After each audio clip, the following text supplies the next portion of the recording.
discuss this further now with Diva Patang. She's a presenter with RTA, the Afghanistan National Television Network. She joins us from London. Welcome to the program, Diva. As we heard from our correspondent in Kabul, there's been a lot of confusion and disappointment over the Taliban's decision to block girls from schools once again. Why has this happened now, do you think? Thank you so much for having me. Yes, it's an absolute devastating to hear what actually has happened this morning to the girls for not allowing them to return back to school. Many of these girls were hoping to be back at school today. And since the decision has been revised by the leadership of the Taliban just hours before the schools will reopen, I have spoken to many of the teachers and the schoolgirls in Kabul and around Afghanistan. They were in tears. They were very upset, they were hopeless, and they didn't know why the doors for the schools were closed.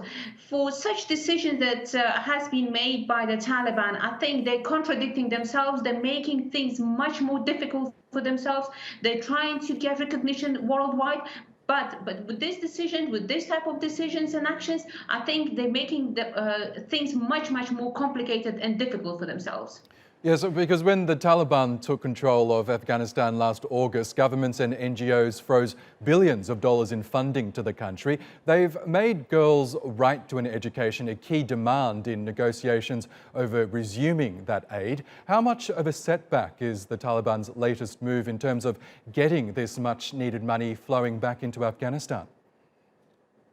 Well, I mean, we did see that not much has been actually got back into the people of Afghans. The aid did not reach them. And especially when it comes to the education sector, I know that there is a lot of talks has been happening on international stages about trying to help Afghanistan and especially the education sector. But we have not seen a lot of changes. And of course, we've seen that universities reopened and girls are back at universities, but just the girls from the class 7 to 12, they're still prevented to go back to schools. Just to mention that there are some provinces such as Herat and some other provinces around Afghanistan where girls are able to go back to school. They do go back to school as a secondary students.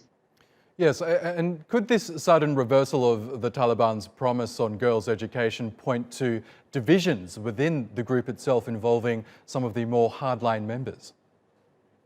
Yes, there are some talks as such are happening, but then nothing really formally has been said. Some analysts are claiming that there might be some divisions between the Talibans, but speaking to some of them, they were promising that they were very hopeful and they do look forward for the girls to go back to school. But then suddenly for this decision to be revised, especially that there was a huge Taliban meeting yesterday in Kandahar, all the leadership got together. So that could be one of the reasons that decision has been made there, or is there something else? There's a lot of unanswered questions that is actually left that not many knows at the moment what really is the reason behind it, why they did not allow girls to return back to school. Because even yesterday, the Ministry of Education has actually said that all the girls will be returning back to school. This was one of the Taliban's main cards that they were using throughout their whole statement, that the girls will be allowed to go back to school after the new year. And this was something promising, and a lot of people and international communities as well as Afghans were believing them.